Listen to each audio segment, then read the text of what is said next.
We're not going to look into tracking your progress and staying accountable. All right, be honest with me. How many times have you set a goal and then completely forgotten about it? We've all been there. A week goes by, a month, maybe even a year. And then you stumble upon your old journal or your old plan sheets, and then you think, oh, yeah, I was supposed to do that. Here's the truth. It's not enough to set goals. You need a system to track them, because what gets measured gets improved, gets achieved. So in this session, we are going to be talking about how to stay accountable and keep track of your progress so your goals don't end up gathering dust.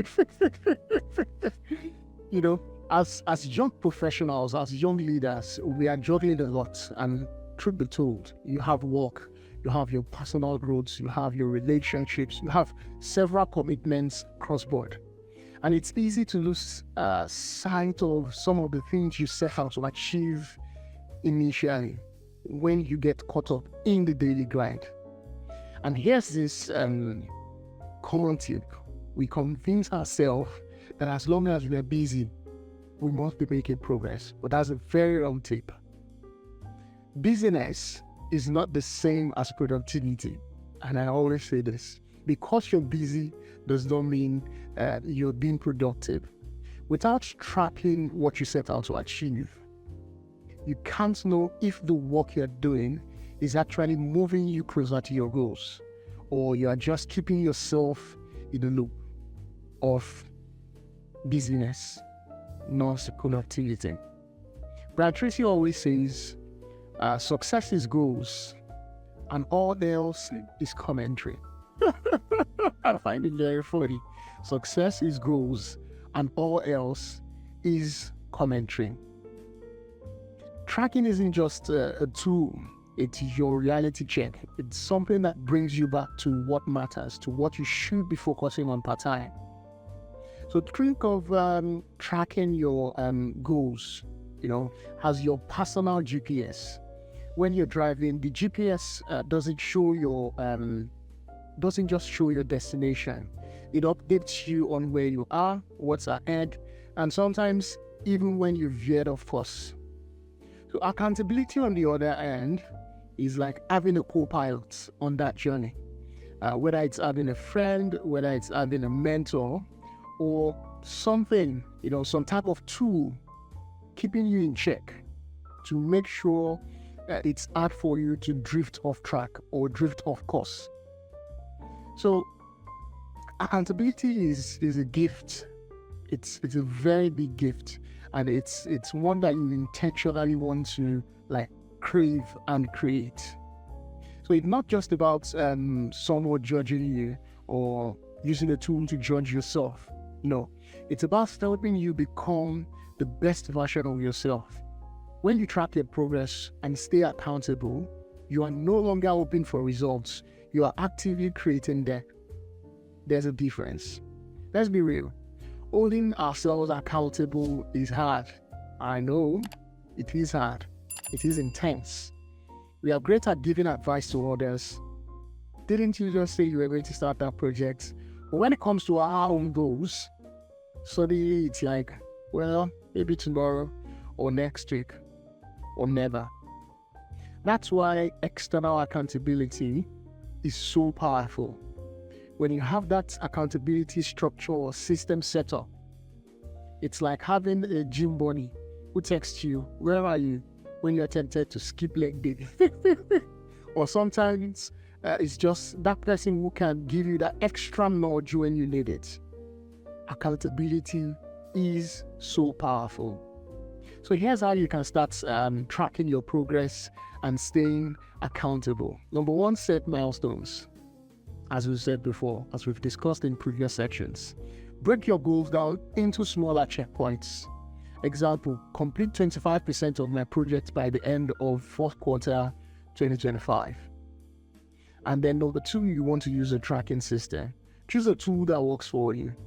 You can choose apps, mobile apps. You can do that myself. I have my journal. I have a productivity planner.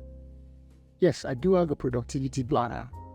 I think I should grab that. This productivity plan, this 10 sheets, I have a load of them over there that I use to track my progress every day. You can see it looks like a broken nonsense.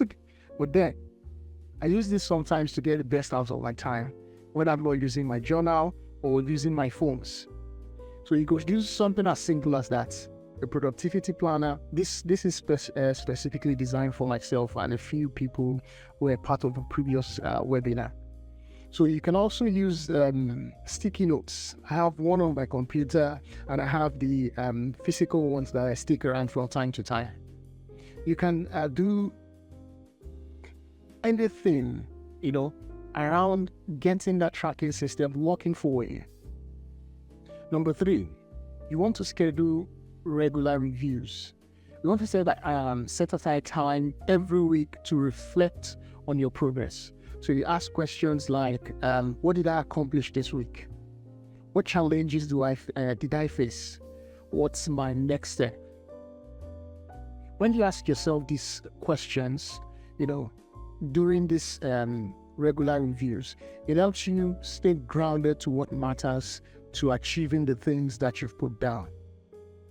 Number 4, you want to find an accountability partner for those who that can benefit. Share your goals with someone you trust and schedule regular check-ins with them. Could be a friend, could be a mentor, could be a coach.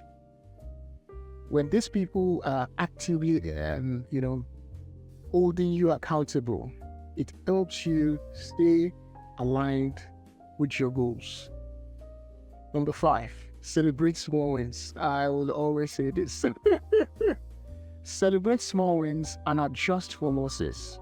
Every milestone you eat, every target you attain,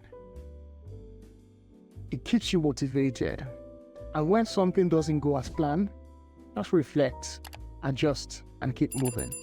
But that celebration will always give you an atmosphere of celebration of what can be done, and building that orientation that you can always achieve that repeatedly. So, the importance of measuring progress against yourself is very, very key to achieving the things you set out for.